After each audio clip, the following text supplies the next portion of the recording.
રાજકોટ શહેરના એ division police station વિસ્તારમાં કાયદો અને વ્યવસ્થા જાળવવા માટે તેમજ લોકોમાં સુરક્ષાની ભાવના મજબૂત બનાવવા માટે પોલીસ દ્વારા ફ્લેગ માર્ચ યોજાઈ હતી। આ ફ્લેગ માર્ચ દરમિયાન પોલીસ જવાનો દ્વારા મુખ્ય રસ્તાઓ અને સંવેદનશીલ વિસ્તારોમાં પેટ્રોલિંગ કરવામાં આવ્યું હતું, જેથી કોઈ પણ અસામાજિક તત્વો પર નજર રાખી શકાય અને શાંતિપૂર્ણ વાતાવરણ જળવાઈ રહે।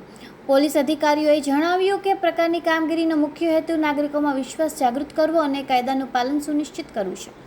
સ્થાનિક લોકોએ પણ પોલીસની આ કામગીરીને સમર્થન આપ્યું, શહેરમાં શાંતિ અને સુરક્ષા જળવાઈ રહે તે માટે સહકાર આપવાની ખાતરી વ્યક્ત કરી છે।